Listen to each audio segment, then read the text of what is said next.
내가 언제 이런 백을 등에 업고 이런 생활을 해볼까 싶어서 그러니까 이게 진짜인지 가짜인지 모르겠는데 어쨌든 계속 안 좋은 소리가 계속 있지만 친구들도 쟤 이상하구나 심각하게는 이제 돌아가시는 것도 못 보게 되고.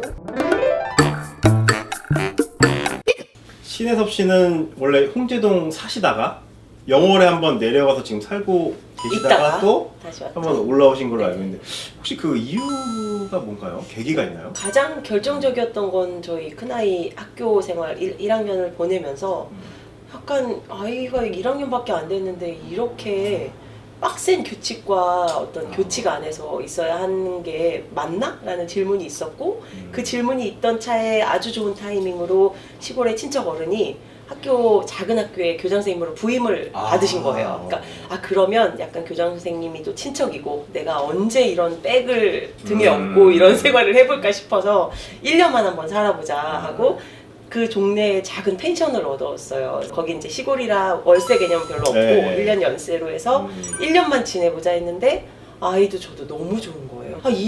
이게 학교지, 이게 교육이지, 이게 아이들이 이렇게 자라야 되지 생각이 너무 들어서 그렇죠. 1년 더 있었어요. 그래서 1년 더 있으면서 못 올라올 것 같았어요. 다시 서울 가는 게 좀 엄두가 안 났고 우리 아이들이 어쩌면 그런 서울 도시의 어떤 교육 환경에 잘 적응하는 아이들이었으면 전혀 문제가 없었을 텐데 도시 환경에서는 우리 아이들이 약간 문제야 같이, 왜냐면 남자아이들 특유의 어떤 엉뚱한 행동이나 이런 장난스러운 행동들이 맞아요. 네. 이게 또래 집단이 우리 예전에는 원래 60명 정도 됐나요? 몇 명이 그 정도 됐던 것 같아요. 그지? 50 50명. 명. 나도 50 명. 50명에서 60번까지 있었던 기억이 났거든? 맞아요. 그러니까 그 중에서 엉뚱해도 티가 안 나는 거야. 왜냐면 다 애들이 엉뚱하고 다 웃긴 애들이니까. 근데 요 분위기에서는 24, 25명이면 4명씩 모둠 해도 6개가 안 나와요. 6명도 안 나오는 데에서 남자아이가 조금만 엉뚱한 행동을 하면 아이 되게 우스워지는 거예요. 왜냐면 학교 선생님도 계속 지적을 하고 네. 그럼 친구들도 쟤 이상한 애구나가 되는 거고. 근데 이런 환경에서 아이를 키우는 것이 옳지 않다고 생각했어요. 그래서 고등학교 때까지 있다가 네가 좋아하는 게 뭔지 선택해라. 예, 왜냐면 제가 이제 서울에서 학교 다녔던 청년들을 좀 보면 네. 서울에서 살던 아이들은 지방대 가는 걸 두려워해요. 왜냐면 내가 뭔가 실패했다고 생각해. 근데 시골에 있는 아이들은 이미 시골에 대학교가 없기 때문에 어느 학교든 선택하는 거야. 서울도 그냥 선택지 중에 하나지 그쵸. 내가 인서울을 못하면 내 인생 실패한 거야 이런 자책감 전혀 없거든요. 그래서 제가 그걸 보고 우리 아이가 그냥 고등학교 때까지 여기 있다가 공부가 좋고 잘하면 서울 가는 거고 아니면 뭐 정말 자기 좋아하는 전공들 맞춰서 대학을 선택할 수 있었으면 좋겠다 해서 거기 마음이 이제 고등학교 때까지 지내고 싶었는데 코로나가 좀 터지고 나니까 이게 뭐가 어떻게 됐든 가족이 같이 있는 게 제일 중요한 거구나. 이게 사실 당연한 건데 그러면 남편과 네, 주말부부로 있었어요. 그래서 사실 남편은 좀 힘들었겠죠. 주말마다 한 3시간 정도 걸리거든요. 영월이 왔다 갔다 하기가 좀 힘들었을 텐데 저나 아이들이 일단 기본적으로 너무 만족하고 있고 또 본인이 보기에도 그렇게 키우는 것이 아이들한테 좋다라고 생각이 들어서 좀 합의가 되고 있었던 것이 코로나가 터지고 왜 그런 케이스들 많이 있었잖아요. 떨어져 있었는데 누구 걸려서 못 보고 뭐 심각하게는 이제 돌아가시는 것도 못 보게 맞아요. 되고 근데 그런 것들 보면서 시대가 너무 어렵구나. 그냥 가족이 같이 있고 우리 가족이 안에서 건강하게 있으면 이 아이가 어떤 환경에서 자라도 그냥 그 가족의 어떤 탄탄한 사랑 안에서 이겨낼 수 있겠구나라는 생각이 들어서 그래서 갑자기 다시 정리하고 오게 됐죠. 성민이가 조금 그런 건 뭐 멘탈이 좀 흔들리거나 그러진 않아요. 왜냐면 어쨌든 또 영어 생활에 적응을 했을 거고 맞아요. 그죠? 다시 서울에 지금 와서 어쨌든 또 새롭게 적응을 해야 되는 맞아요. 상황인데 네. 그거에 대한 좀 부담은 없었나요? 안에 어떤 자기의 내면이 좀 단단해진 것 같아요. 이미 영어를 한번 가면서 새로운 환경에 적응하는 것에 대한 두려움에 한번 적응해봤으니까 두려움 별로 없고 그리고 서울이 사실은 아주 낯선 곳이 아니라 자기가 8살 때까지 살던 곳이고 영월은 그렇죠. 2년이. 그러니까 본인도 너무 극명하게 장단점을 알고 있어요. 그래서 이 두 개가 서울은 서울대로 장점이 있고 영월은 영월대로 장점이 있어. 그런데 아빠랑 같이 있는 게 제일 좋아. 그러니까 그 말에 그래 그 말이 맞다. 그래 맞아 둘 다 너무 좋았어. 그렇지만 우리가 선택할 것은 가족이 같이 있는 거. 그럼 다시 내려가실 생각도 있으신 거네요? 코로나만 근데 사실 이제 지금 다시 내려간다는 건 뭐랄까 제가 올라올 때 생각했던 건 결정을 내리자. 근데 그 결정이 뭐냐면 아이를 계속 여기 안에서 이렇게 고등학교 때까지 있을 게 아니라면 서울에서 가 있는 게 낫겠다. 그리고 이미 이렇게 한번 왔는데 또 다시 간다는 건 제가 사실 내려갈 때 두려웠던 게 이 아이가 나 언제라도 이렇게 도망칠 수 있어 라고 느끼면 어떡하지? 그거였어요. 왜냐면 제 스스로에게 좀 회피 같은 느낌이 있었거든요. 외면하는 것이.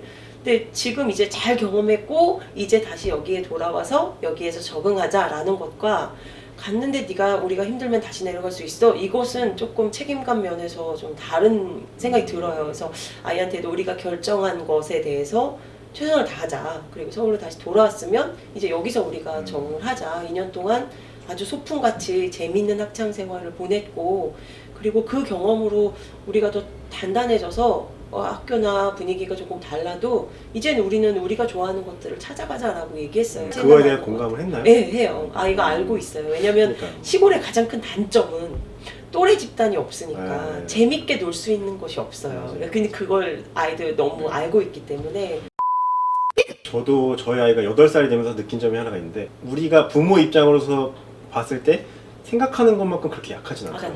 네, 맞아. 멘탈이 그렇진 않더라고요. 네. 그래서 그걸 공감 좀 되네요.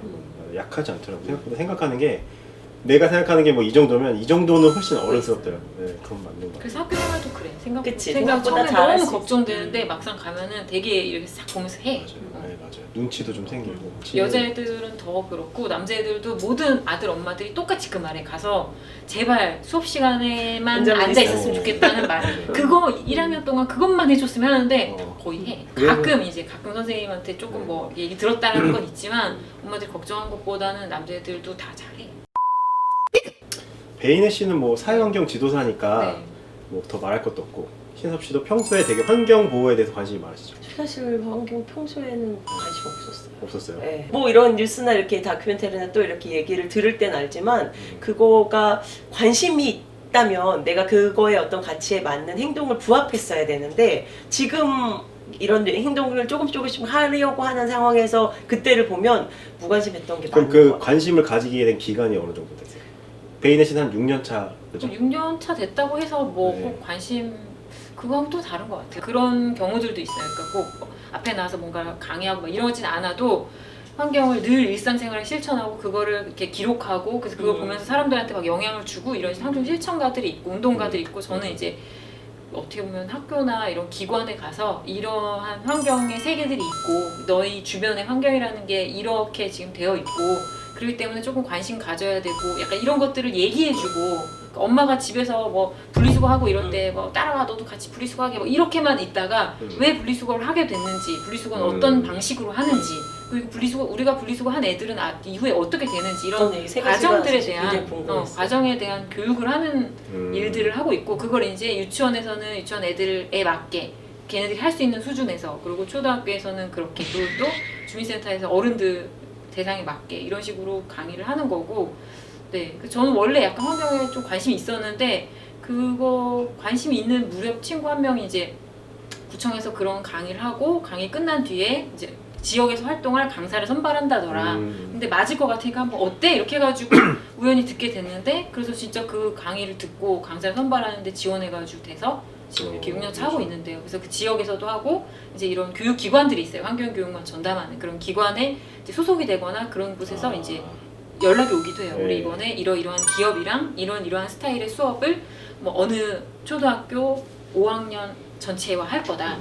맡아달라. 그럼 이제 한 번만 가가지고 하는 강의도 있고 한 5학년 1반에 가서 4회차 강의를 하는 것도 있어요. 그런 식으로 해서 애들이 어떻게 환경에 대해 생각하고 있는지 얘기하고 하는데 옛날에 사실 환경 교육이나 환경 얘기하면 거의 약간 위협한 그 진짜 얘기하는 것처럼 그 거북이 코에 빨대 들어가 있고 혹은 뭐 이런 되게 봤어요. 흉측하고 네. 끔찍한 걸 보여주면서 애들을 막 겁먹게 만드는 거지. 겁먹거나 혹은 약간 양심에 갇히게 들게. 근데 사실은 걔네들이 제일 죄는 없는 얘네들 탓은 연령이잖아. 아니잖아. 걔네들 탓은 맞아요. 아니잖아. 맞아. 어른들 탓이거든. 맞아. 옛날에는 교육을 약간 그런 형태로 좀 애들을 무섭게 하고 이젠 그게 아니라 내 주변의 환경이라고 내가 생각할 수 있는 것들이 어떤 거냐. 그냥 단순히 쓰레기 하나 안 버리는 게 아니라 뭔가를 살 때도 이걸 내가 사면서 생기는 쓰레기들은 어떻게 되는 거지. 근데 내가 이걸 정말 필요해서 샀어. 어쩔 수 없이 샀다면 어떻게 잘 버리거나 앞으로 이거를 안 살려면 어떤 소비들을 해야 굉장히 광범위해요. 그냥 단순히 어떤 녹색 이런 게 아니라 소비도 맞아요. 연결되어 네, 있고 맞아요. 모든 생각 그리고 내 생활 패턴 내가 생각하고 구입하고 쓰고 버리고 이 모든 것들 먹는 거 모든 아주 광범위해 환경이. 근데 이거를 씻어내는 물의 사용을 사용이 맞아. 어느 게 기회비용이 더 맞아. 환경적인 건가라는 고민이 많아. 생길 때 그만해!